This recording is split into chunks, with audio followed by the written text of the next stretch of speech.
بسم الله الرحمن الرحيم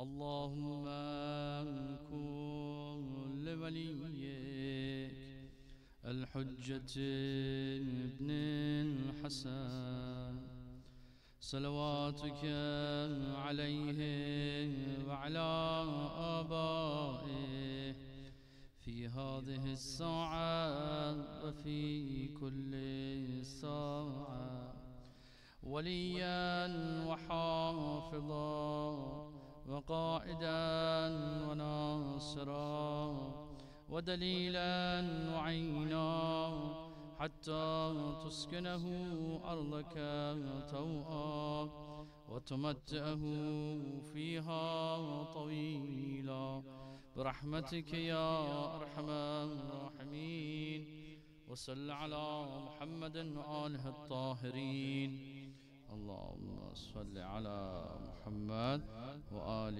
محمد بسم الله الرحمن الرحيم وبه نستعين إنه خير ناصر ومعين والصلاة والسلام على حبيبنا وحبيب إله العالمين أبي القاسم المصطفى محمد اللهم صل على محمد وآل محمد وعلى أهل بيته الطاهرين المكرمين المعصومين لا سيما بقية الله في الأرضين روحي وأرواح العالمين لتراب مقدمه الفداء رب اشرح لي صدري ويسر لي أمري واحلل عقدة من لساني يفقهم قولي واغفر ذنوبنا كلها بحرمة محمد وآل محمد اللهم صل على محمد وآل محمد عن أبي عبد الله عليه السلام أنه قال المسلم من سلم الناس من يده ولسانه صلوات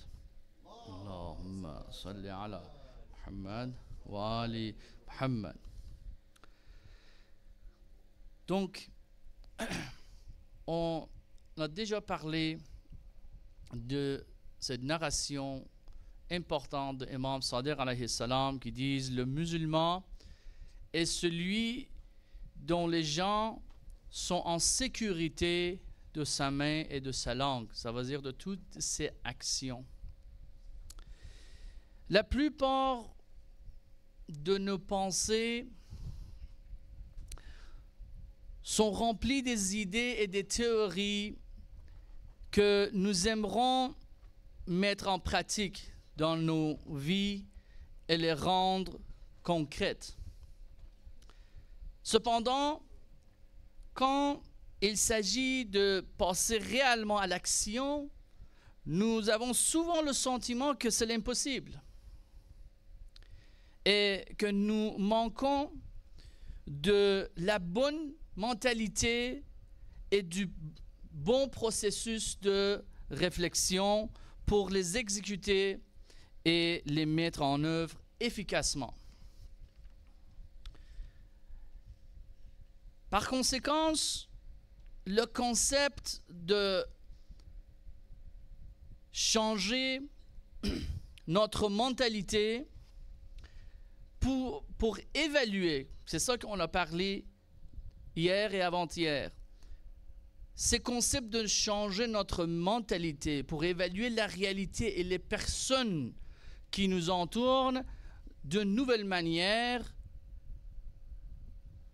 peut sembler simple en théorie, mais il n'est certainement pas facile à mettre en pratique.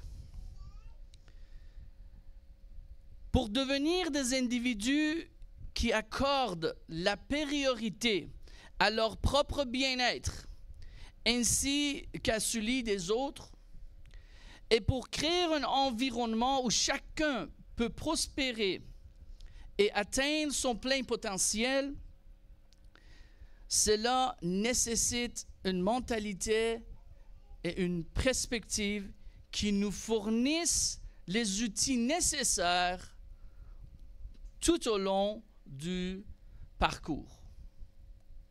On a besoin d'une mentalité et une perspective. Il faut avoir des fondations pour qui nous aident de changer la vision qu'on a.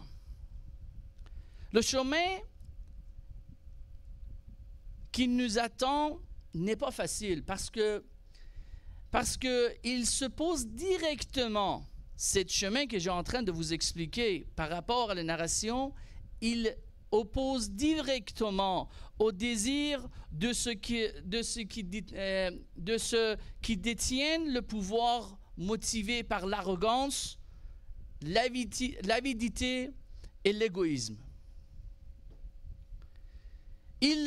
Ce genre de personnes, ils ne veulent pas voir les gens développer les compétences au-delà des limites qu'ils ont établies. Au-delà des limites qu'ils ont établies. Car leur contrôle de la société repose sur le maintien d'une hiérarchie artificielle et la promotion d'une mentalité trompée influencée par Shaitan et son armée de tromperie. La mentalité qu'on est en train de parler, c'est de mentalité de calculer et être conscient de notre valeur et de notre potentiel, les talents, et essayer de les développer. Mais ces mentalités, c'est exactement oppose les mentalités et le système que les arrogants, ils veulent contrôler la société avec. Afin de devenir des individus qui s'efforcent d'atteindre leur plein potentiel et de créer un environnement où les autres membres de leur communauté ou de leur société peuvent en faire le même, ça veut dire les autres membres de la communauté aussi peuvent atteindre leur potentiel, peuvent avoir le terrain prêt pour eux pour développer personnellement, il est crucial de reconnaître la mentalité fondamentale qui a été déformée par la faux système. Il faut comprendre ça. Ce système a exploité l'absence d'un leader ma'soum pendant des années. Et aussi, il a exploité le manque d'effort de la part des croyants. S'emparant des postes de pouvoir et perpétuant l'ignorance. Les gens ont été conditionnés à ne pas remettre des questions ou critiquer le système dans lequel ils vivent. Les gens le considèrent, le système qui vit dedans, comme acquis et le considèrent comme un phénomène naturel. Plusieurs gens sont comme ça.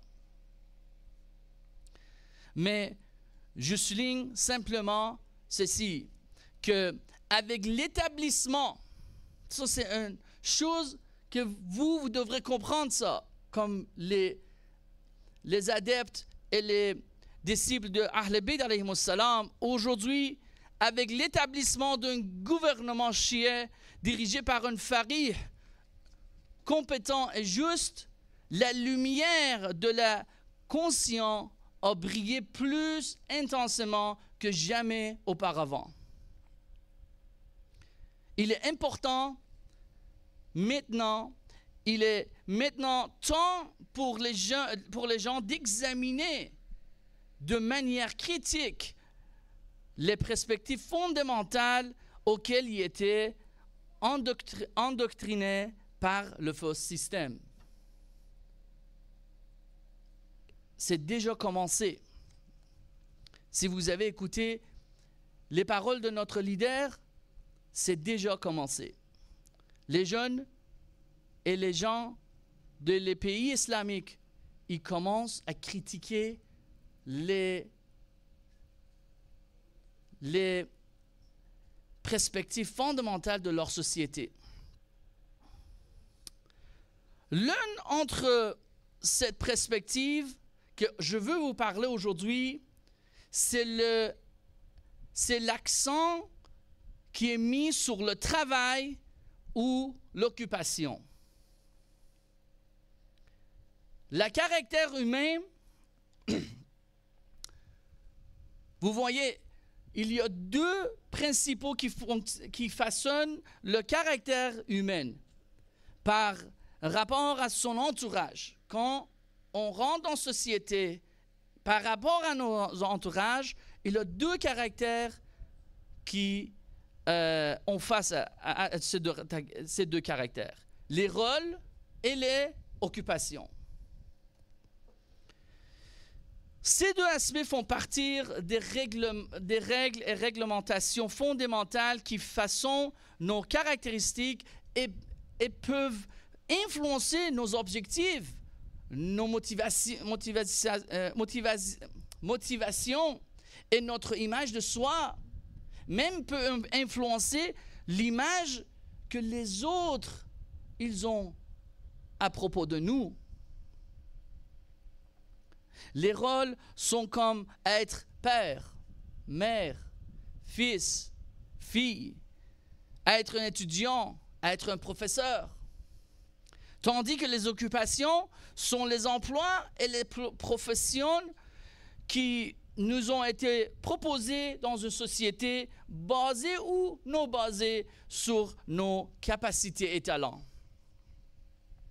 Et contrairement, écoutez à cela, contrairement aux occupations, les rôles restent avec nous pour toujours, même après notre mort.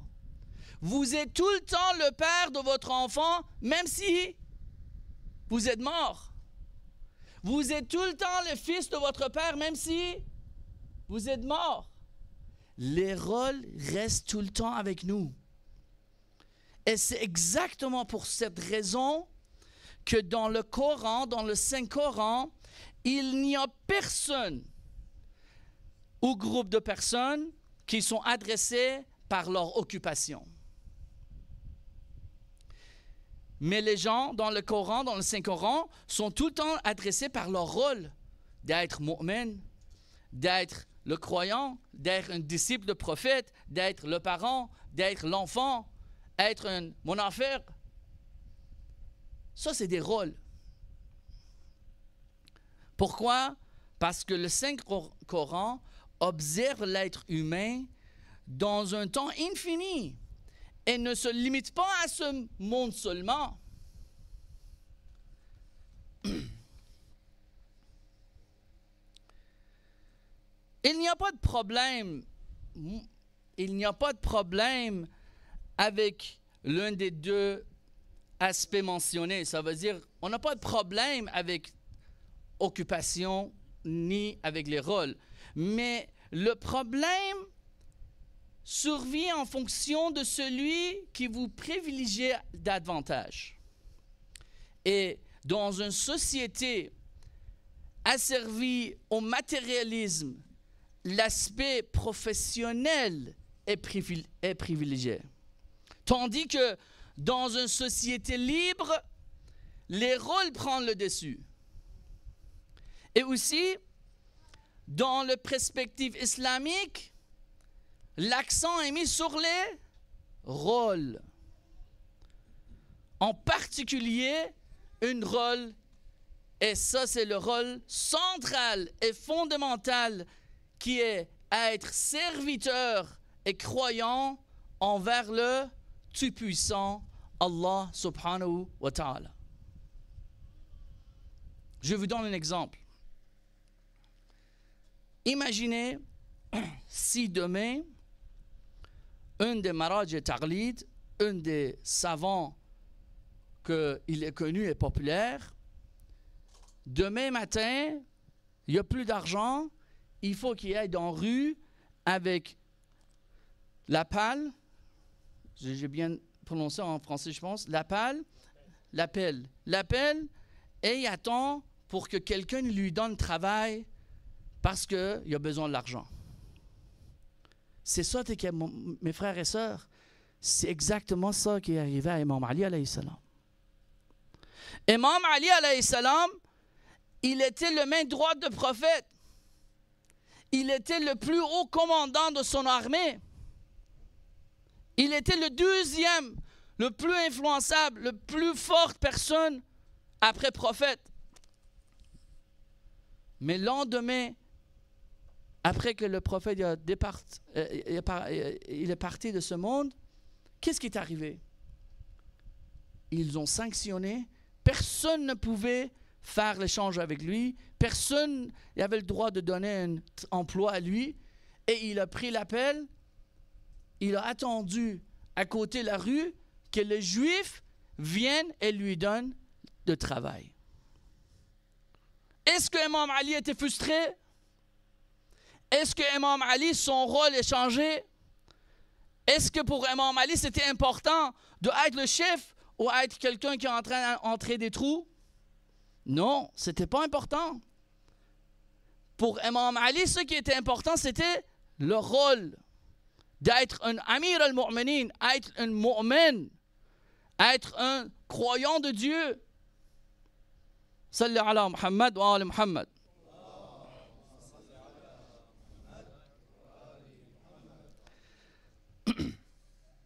Par conséquent, dans une société dirigée par les avides et les arrogants, dont le but est à servir les gens pour leur propre gain, tels que l'acquisition de pouvoir, de richesse et de confort, il accorde de l'importance aux professions et aux occupations, communément appelées emploi et travail.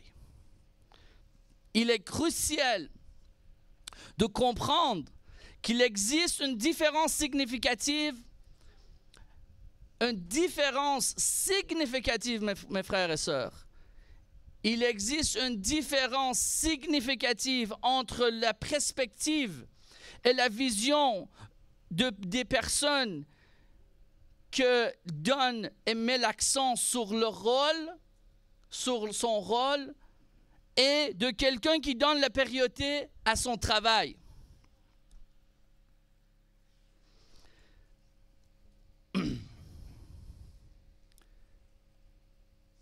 Ceux qui donnent la priorité à leur travail, à leur occupation dans la société, eux autres sacrifient souvent d'autres rôles et responsabilités. Pourquoi? Parce que ils veulent atteindre un meilleur emploi. Donc, ils sacrifient leur rôle pour l'emploi. Et aussi, leur rôle devient moins important. Et ils peuvent sacrifier leur rôle au profit de leur occupation. Dans cette perspective, ça c'est le plus important que vous voyez aujourd'hui dans votre société. Dans cette perspective, l'argent et le revenu deviennent la base de leur choix de vie. C'est exactement ce qui est en train de passer aujourd'hui. Mais regardez cette significative différence. Mais celui qui donne la priorité et il donne la priorité au rôle, avant tout, deviennent des individus qui assument des responsabilités. Et le cœur est le fondement de leur choix. À place de être argent, ça fait quoi? Ça tourne autour de l'amélioration et développement, c'est ce qu'on a parlé. L'amélioration et développement de leur talent. Pourquoi? Afin de remplir leur rôle d'une manière efficace. Donc vous voyez où ce que les ennemis et les arrogants ont pointé pour contrôler notre limite. Ils ont limité la capacité de l'humain par mettant l'accent sur l'occupation à place de mettre l'accent sur le rôle. Salli ala Muhammad wa ali Muhammad.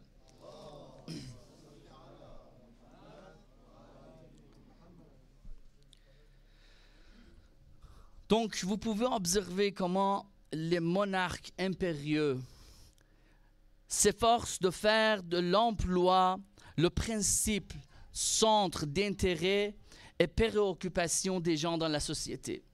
Et comment ils promeuvent cette vision à travers l'exécution de leur agenda.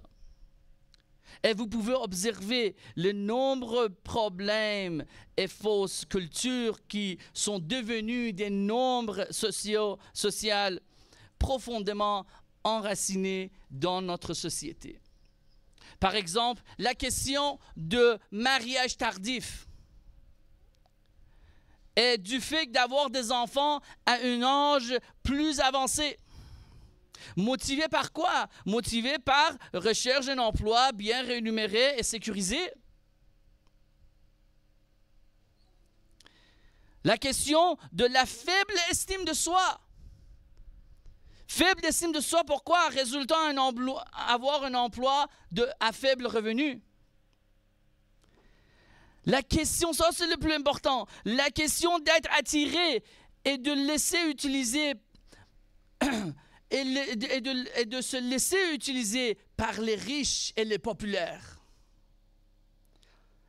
influencés par la prescription erronée selon laquelle ils occupent des positions plus élevées et sont plus respectés en raison de leur richesse et de leur mode de vie luxueux. Vous voyez comment on est influencé?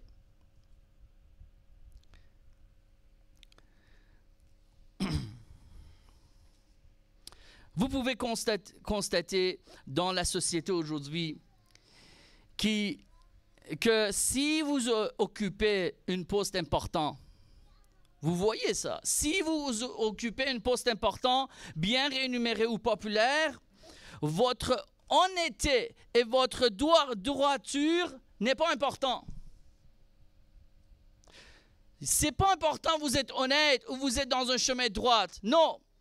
À cause que vous avez une position bien élevée, ou vous êtes riche, ou vous êtes populaire, vous pouvez influencer la vie de nombreuses personnes en les amenant à suivre votre parole, même si celle-ci ne repose pas sur des bases intellectuelles profondes et fondamentales. Vous voyez qu'est-ce qu'ils font avec nos jeunes aujourd'hui? Nos jeunes sont influencés par des paroles qui n'ont pas des bases intellectuelles ou fondamentales. C'est juste à cause d'une position élevée et la richesse, quelqu'un dit quelque chose et il y a un nombre de jeunes qui sont en train de le suivre. C'est exactement, mes frères et sœurs, c'est exactement ceci que Muawiyah et Bani Umayya ils ont fait avec la société qui gouverne. À tel point Muawiyah il a créé une armée de cette société qui lui était aveuglément obéissant. Ça, c'est une histoire dans le livre de Murawwij al-Zahab de Mas'ud. Je vais vous dire brièvement. Une personne de Koufa rentre dans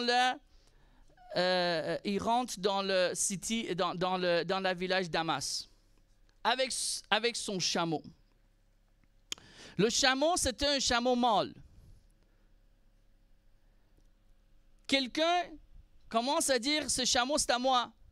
Et il commence à amener 50 personnes pour témoigner que ce chameau femelle, parce que le mot en arabique femelle et mâle, c'est différent. Donc, il appelait le chameau un chameau femelle.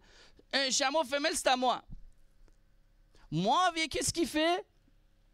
Muawiyah, il décide à la faveur de cette personne de Damas et il donne l'ordre de donner le chameau. La personne de Koufa, il dit, mais ce chameau, c'est un mâle, c'est pas un femelle. Muawiyah dit, désolé, le verdict a été déjà prononcé. Après quelques jours, Muawiyah appelle cette personne et lui donne l'argent de chameau et il lui dit celle-ci. Il dit, dis à Ali, parce qu'il dit quand tu vas retourner à Koufa, dis à Ali que je me suis levé contre toi au combat avec 100 000 hommes qui ne peuvent pas distinguer un chameau mâle à un chameau femelle. Ou genre, on a d'autres histoires. Par exemple,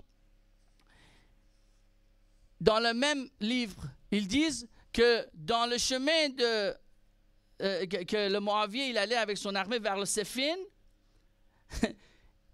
ils ont prié le Salat Jum'a le journée mercredi avec Moavier. Ou aussi l'histoire de martyrdom de Ammar Yasser.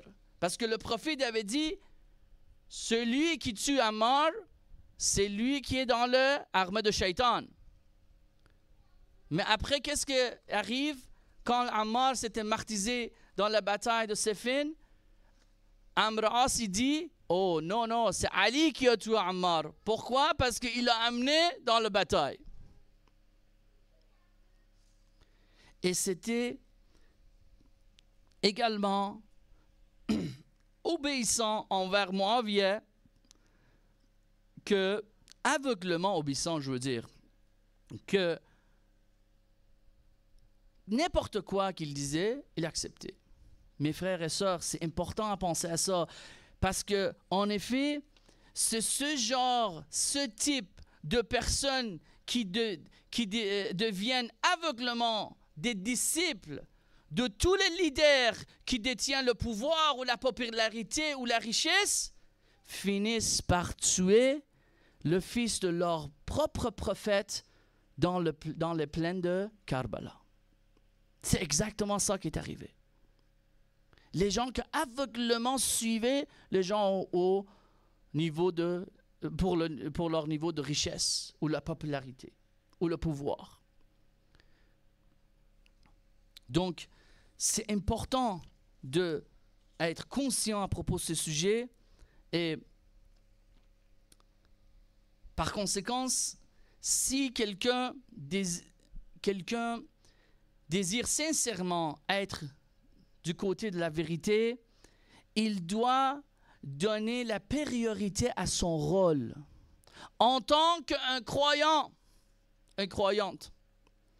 En tant que le disciple de Imam Zaman Ajjalallahu Ta'ala Farajul Sharif. Allahumma salli ala Muhammad. En tant qu'aide et soutient le système de Velayat Fari. Pourquoi? Parce que ce système est là pour préparer le terrain pour réapparition de Imam Zaman Ajjalallahu Farajul Sharif. Salawat. Allahumma salli ala Muhammad wa Muhammad. En tant qu'une personne consciente et disciple obéissant du leader, il devrait s'efforcer de comprendre les intentions du leader et accomplir ce qu'ils peuvent. Et aussi avoir reconnaissance de ce que Imam Zaman attend véritablement de eux dans chaque situation qu'ils rencontre. De plus, il est important de prendre conscience que l'environnement actuel est plus favorable que jamais aux adeptes de la vérité, mes frères et sœurs,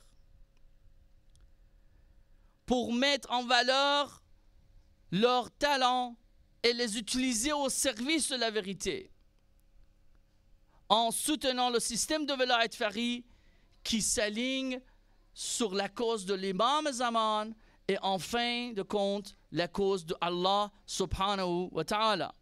Mais mes frères et sœurs, dernière phrase que je veux dire à vous, dernier paragraphe que je veux dire à vous. L'histoire, certes, de la rappelle que si les adeptes de la vérité n'agissent pas, l'humanité pourrait assister à une autre tragédie similaire que Karbala.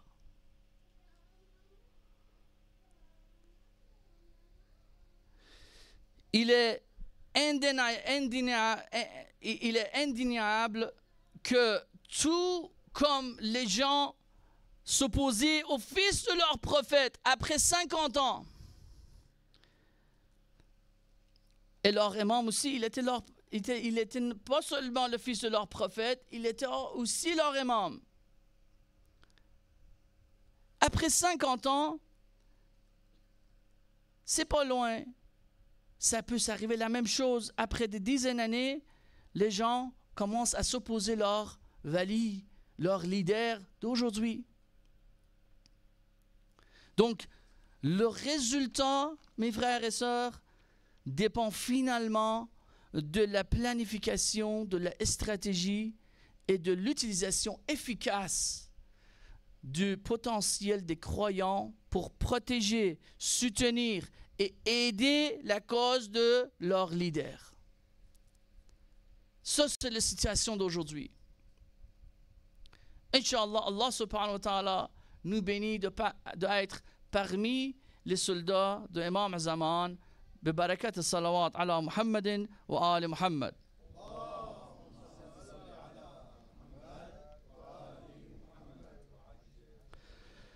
السلام عليك يا بقية الله، أجرك الله في مصيبة جدك الحسين.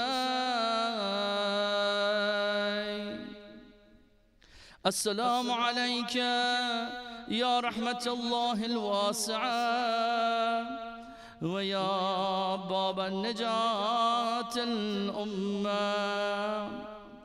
السلام عليك يا أبا عبد الله، وعلى الأرواح التي حلت بفنائك.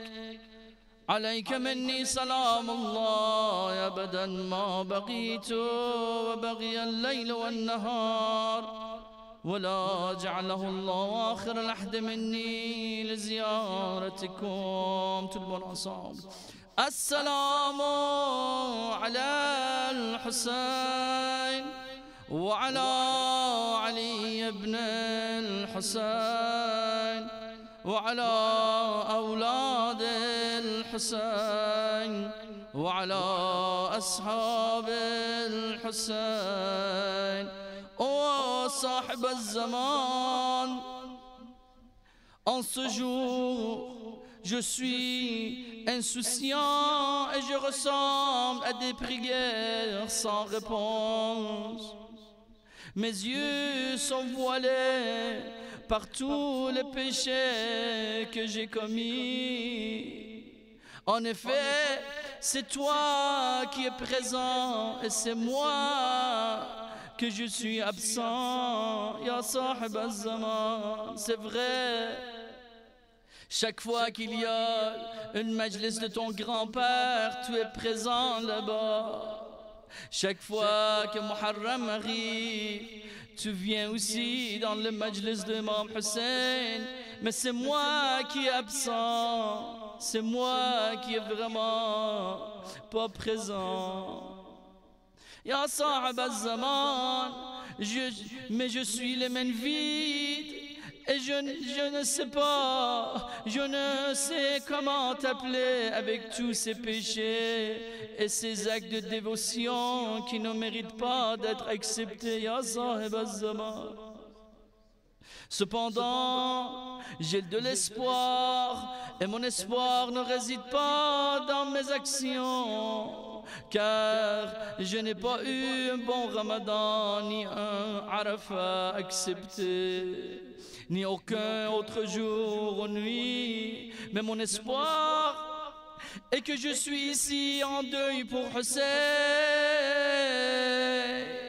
Mon espoir est que Bibi Fatima a prié pour que je sois présent. Oui, mes frères et sœurs, il y a une narration dans le Kamil al-Ziyara, un des livres authentiques, où le prophète dit à Bibi Fatima: oh ma fille, il y aura des jours où les gens se ressembleront pour ton Hussein, et ils pleureront et se lamenteront pour ils pleureront plus que pour leur propre être cher. Oh Fatima, ya Fatima al-Zahra, nous pleurons pour ton Hussein parce que on croit que ces pleurs est le remède à toute notre maladie. Oui, Fatima al-Zahra, qu'est-ce qu'il répond à son père? Oh Père,